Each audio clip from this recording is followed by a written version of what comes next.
Bueno, nuevo bloque de Voz y Voto. Nosotros pensamos bien en un momento en la semana que este sábado iba a ser clave para el tratamiento de la ley ómnibus, ¿no es cierto? Exactamente, cosa que no será. Cosa que no sucedió. En un momento se esperaba, o por lo menos el oficialismo decía que el proyecto iba a llegar al recinto el jueves y que se iba a tratar una ley que iba a tener casi una duración histórica en el recinto porque el debate se pretendía dar hasta que se aprobara el fin de semana. Bueno, finalmente eso no sucedió. Hoy sábado los diputados están en sus hogares, están analizando seguramente lo que pasó porque se va a venir el debate en la semana, o por lo menos eso Sí, se y dice. porque lo que ocurrió fue que después de un dictamen de mayoría bastante ajustado y que salió por el apoyo en disidencia de diputados de otros partidos, quedó expuesta la enorme dificultad que tiene la aprobación de esa ley en diputados.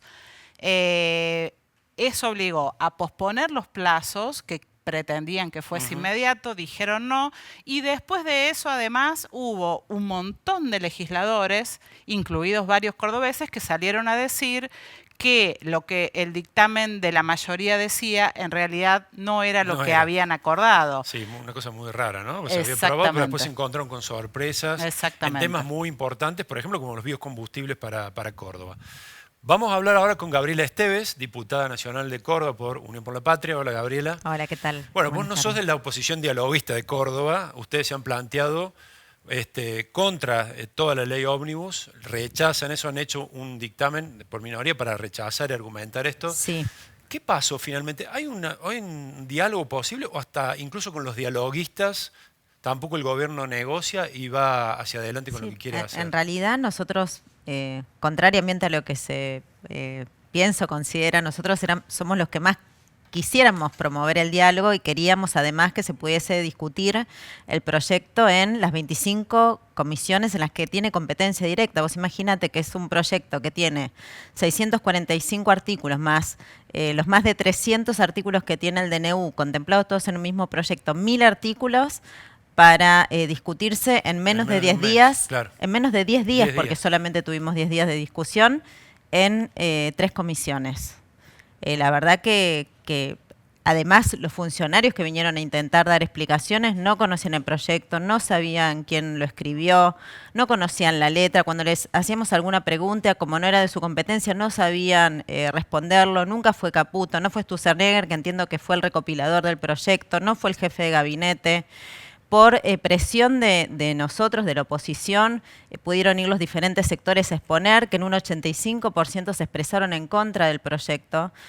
Nosotros, todo lo contrario, somos los que más queremos dialogar y discutir. En realidad los que no presentan ninguna posibilidad de diálogo es el oficialismo, que además ni siquiera convoca al presidente de nuestro bloque a reuniones para poder discutir los diferentes artículos de la ley. Gabriela, ¿cuáles son los puntos que más rechazo generan en la oposición? El dictamen de Unión por la Patria, ¿cuáles son las razones claves por las que ustedes rechazan? Primero, la delegación de facultades, porque eso va a permitir que más allá de las discusiones que puedan haber y los acuerdos que se logren y demás con los diferentes sectores de la oposición, que no somos nosotros claramente, que al día siguiente el presidente vía decreto pueda modificar absolutamente toda la ley que nosotros discutimos durante este tiempo en el Congreso. Segundo, que entendemos que tiene que haber reglas claras. Digo, tener una emergencia en materia previsional que les da la posibilidad al presidente que de un día para el otro modifique lo que tiene que ver con las condiciones de los jubilados y jubiladas, que pueda dividir entre jubilados de primera y jubilados de segunda, quienes accedieron vía moratoria, quienes accedieron vía aportes. Que pueda volver a instaurar la PUAN quitando las moratorias previsionales, para nosotros es algo complicado y peligroso, y no tener reglas claras en términos de la fórmula.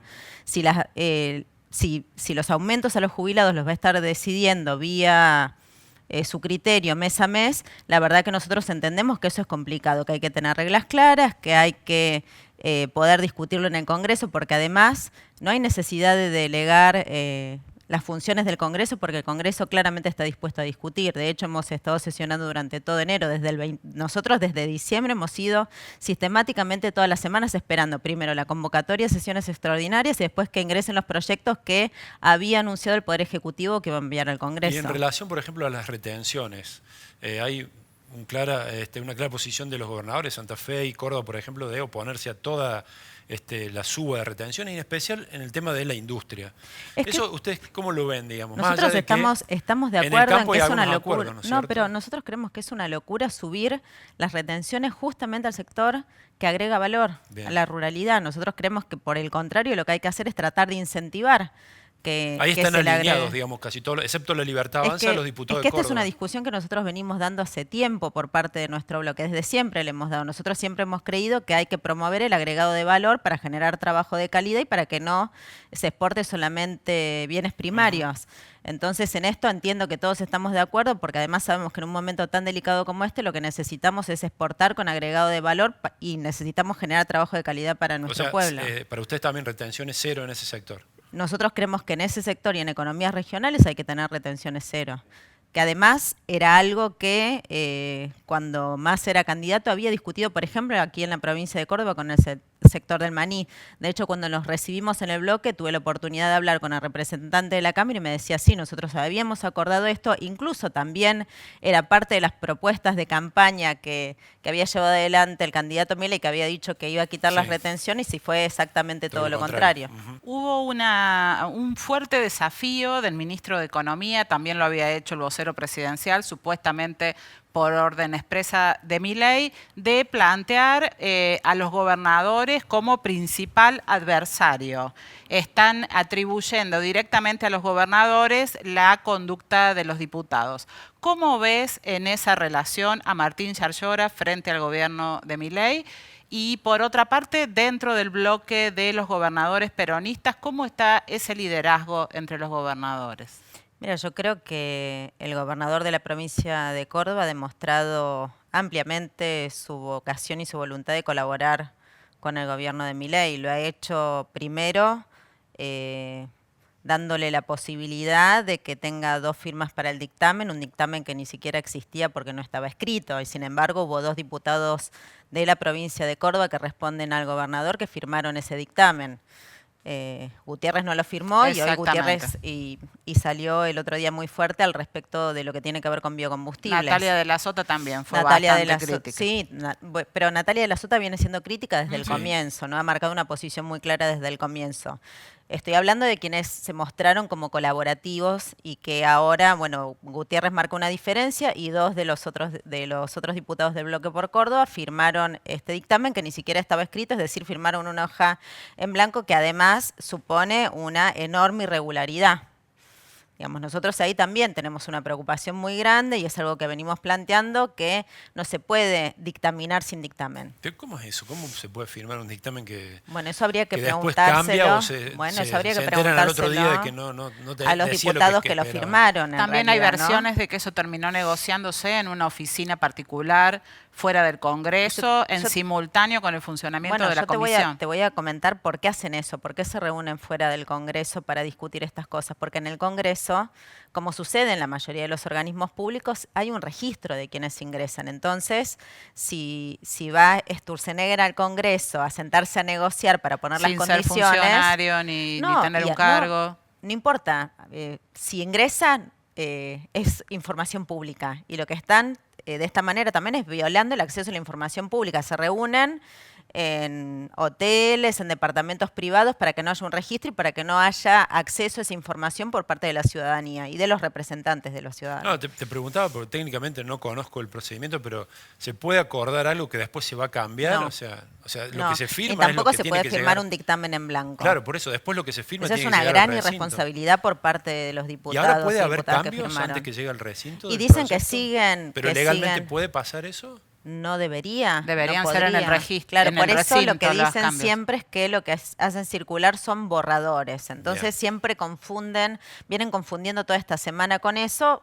El último que está circulando debería ser el oficial porque es el que verá el recinto como dictamen de mayoría. En todo caso, después, en el recinto sí se pueden hacer modificaciones. Gabriel, en simultáneo, Unión por la Patria planteó en el Senado que se acelere el tratamiento del DNU, que comience el tratamiento del DNU, que hasta ahora no... Abocarse al tratamiento. Exactamente, porque la bicameral no se constituyó y corre ahora por cada una de las cámaras.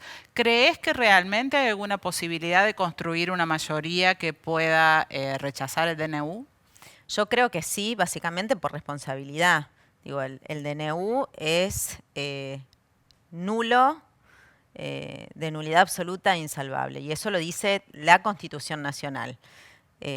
Yo creo que quienes tienen la responsabilidad de representar al pueblo argentino, a las provincias argentinas en este caso, porque estamos hablando del Senado, de trabajar sobre las leyes que van a regir las condiciones de ciudadanía en las que vamos a transitar todo el pueblo argentino, no pueden permitir que avance un DNU que es claramente inconstitucional. Yo creo que esas mayorías se pueden construir básicamente porque la mayoría de los senadores lo ven de esta misma manera, entienden que se está violando la Constitución Nacional y que además no hay ninguna necesidad y urgencia porque estamos todos los diputados y senadores dispuestos a sesionar y sesionando. Digo, desde que comenzó el gobierno el 10 de diciembre, a disposición para cada una de las convocatorias que nos han hecho. Digo, no se ha sesionado básicamente porque no se ha llegado a los acuerdos necesarios para poder sesionar, pero hemos estado a disposición desde el primer momento.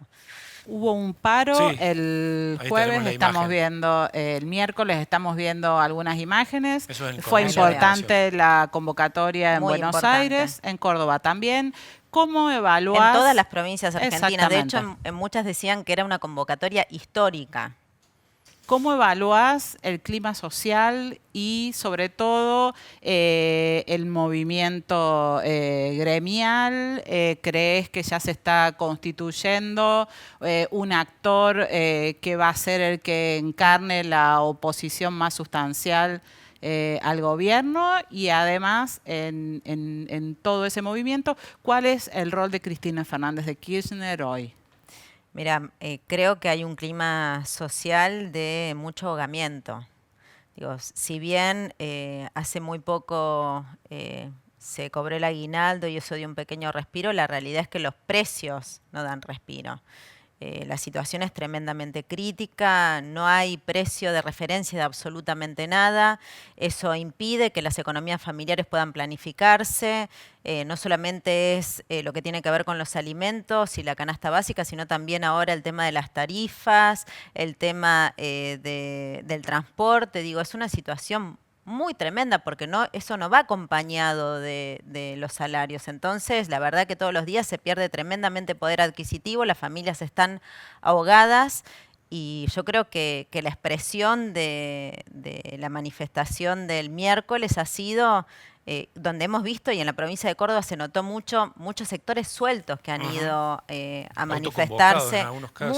Mucho ciudadano común que no forma parte de un gremio ni de ninguna organización y demás, que lo ha hecho por su voluntad y su necesidad de escucha, ¿no? De que el gobierno tome nota de que la situación es verdaderamente crítica. Yo creo que hay un clima social de tensión donde le están reclamando al gobierno de manera muy pacífica, porque la verdad que para la cantidad de gente que salió en todo el país fue absolutamente pacífico, le está reclamando que construya las respuestas que prometió en la campaña, porque en la campaña dijo...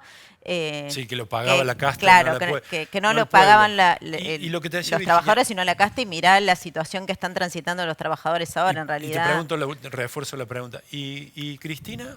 ¿Qué pasa? Cristina no habla, no da mensajes, no se pronuncia al respecto.